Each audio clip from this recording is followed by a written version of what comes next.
In this video I'm going to be building a DIY skate ramp, something that I've never seen done before, but I'm really excited to try out.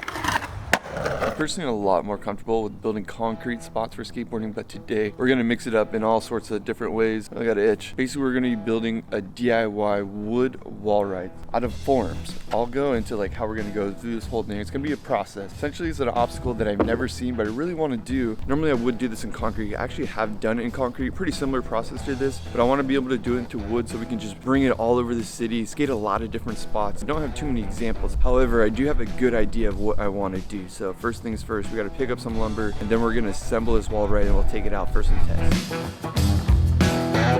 So really, I just need to pick up that top sheet. I don't need a huge piece of wood. However, when you go to the hardware store, I'm at Lowe's right now, they don't really have small sheets. You have to get these huge, big sheets. And price range is so crazy. It goes from like $60 to $20. And it really depends on the type of wood that you're getting. I don't need sanded down wood or anything like that. I kind of want cheap wood. I'm not the expert at lumber. However, we want something that's strong, but not too thick because we want our wheels to ride on there. And the other thing is that I'm gonna have to get it cut here because there's no way I'm gonna be able to fit this into my car. So yeah, the challenge definitely is finding the wood that's gonna work with my budget. Normally I use masonite ideally, but masonite is really expensive. So, you know, you can use gator skins, skate light, all these different brands. However, that stuff is really expensive. So I'm trying to do this on a budget today.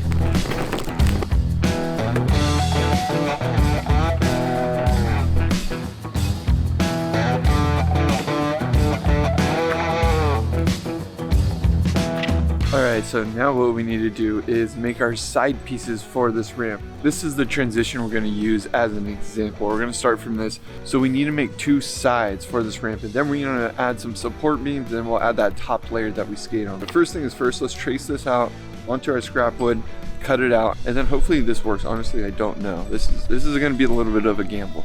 Since I already started with the transition right here, you kind of keep it to that edge and follow it. But this will be the part that goes against our wall right here.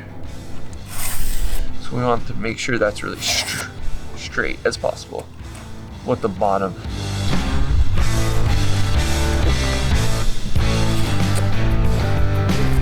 Once we're on there, can't move on it.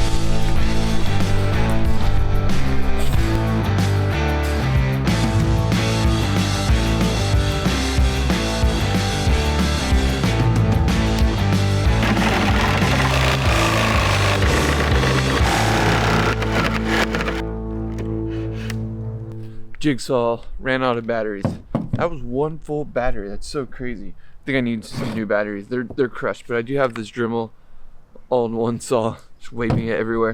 See if we can finish the job with that, or at least finish this one side with that saw.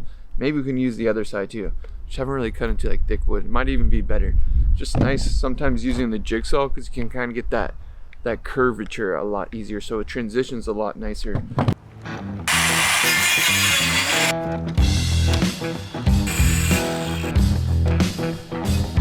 The idea is this part down here would be sitting on the floor. Now we got to cut out one more side. We'll trace the next one and then see if I can cut it. The hard part with this other saw is it didn't make it all the way through the wood. It's pretty thick.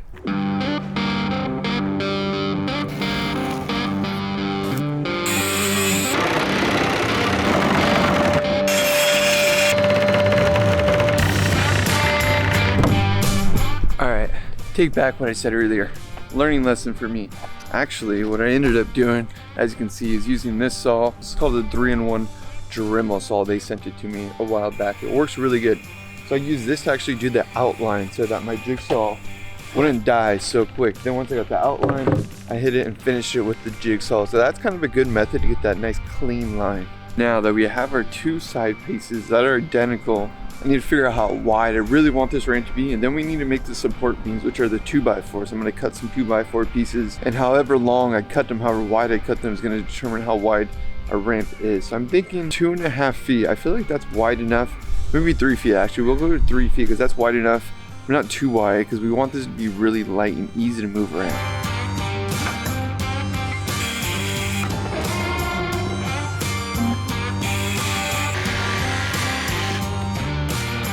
This is definitely part of the video where I'm gonna have to get more creative. I don't know exactly where I'm gonna put all of our support beams, but I am gonna try to do them to where they're most on the lip. And what I mean by that is a beam, this is the beam right here, is on top of the transition, closest to the seam, so that we can nail the top layer on. We don't want it too much underneath the transition. We want it really flush with the transition.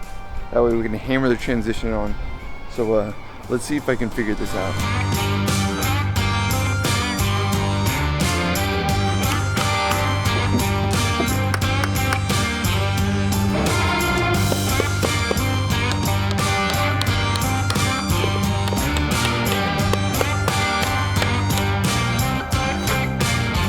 That's sort of the idea right there. I have it laying against the wall, sort of outline. We only have 4 2x4s on there. I could probably add some more for some more support beams, because the more I add, the more heavy it is. However, the more strong it is. So like the heavier people that are skating can hit it, less likely to punch holes through it. I do want to keep it light, so I'm going to try to keep it 4. It'll be a crash demolition later. Hopefully not. We'll test it out and see if 4 is good enough. Now what we really need to do is cut the top sheet and put it on top. So something I've been kind of concerned about and thinking about is if the middle is going to be strong enough, sturdy enough to have all that weight going into the wall. So what I might do is add a couple vertical beam porters. So we're going to add some more support beams and then get that top layer on there today. The hard part is I really need to measure that top layer like perfectly. Clearly I'm not the best with like measure everything perfectly. So what I might do is actually go to Home Depot and get them to cut it, or I just wing it and try to do the best that I can.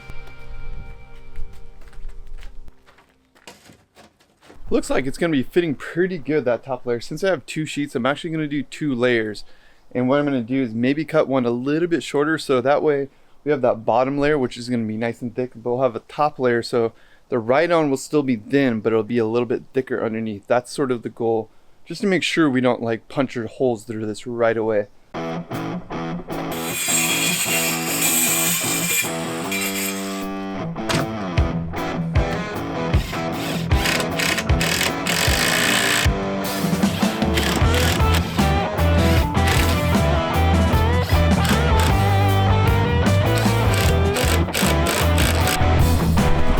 We got the first layer on there, and now I'm going to cut a little bit off so that that top layer covers everything and there's no top or bottom seam. We want it to be pretty seamless to the wall from the ground.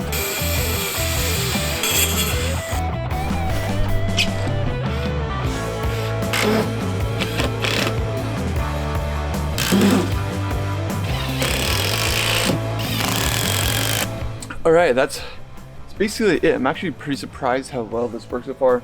Obviously this is a very abstract thing I've never seen it done before. I mean, maybe somebody's done it. I just don't have an example to go off, so I'm doing it kind of rogue freestyle. Obviously everything's not perfect. There's some jagged edges here, but now let's go see if it actually works. The idea is I want to put this against some walls, retaining walls, ledges, who knows what. Let's get it out into the street and see what we can do.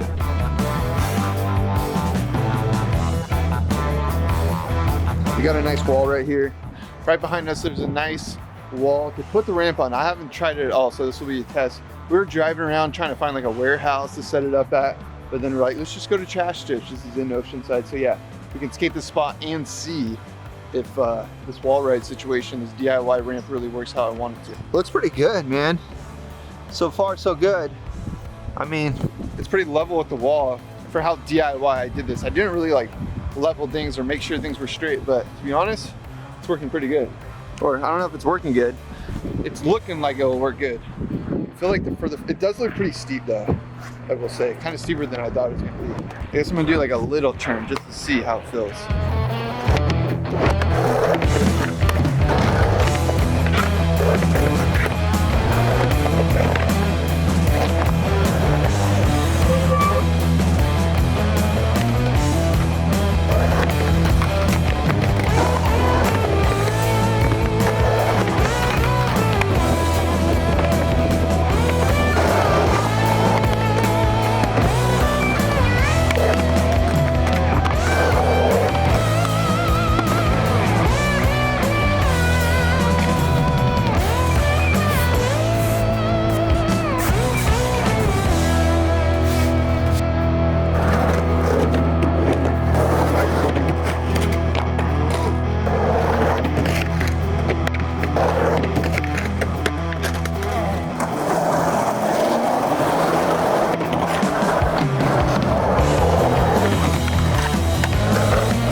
got it. You're gonna stop me. You're gonna stop. Your ramp.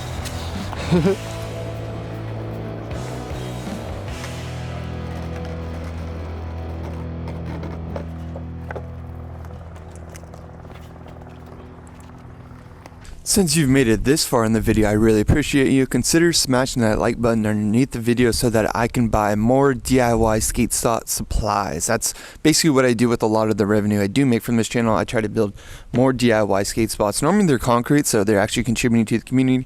This one was wood because I've had people ask me about wood, so I figured this would be a fun obstacle to make. If you have suggestions on how to improve something like this, please leave them down below. I really appreciate everyone that does subscribe and supports this channel. I have channel members where I'm building out my backyard DIY right now. Super excited about that. Actually, 1 week from today, there's a big thing happening. But yeah, I'm just happy to be out here doing it. We're gonna have more DIY. DIY season is back. It's just been raining on and off, so unfortunately I haven't been able to bring this wall ride to as many spots as I really wanted to show you guys how you can skate it, like stairs. Like, there's so much more options. This is something that you can really bring anywhere. Skaters, bikers, rollerbladers, it really doesn't matter. It didn't get as much skating as I would like to, but we will definitely skate it in future videos. I've had a couple homies hit me up and they have some spots of mine, so make sure to stick around for those videos. I love y'all. Mash.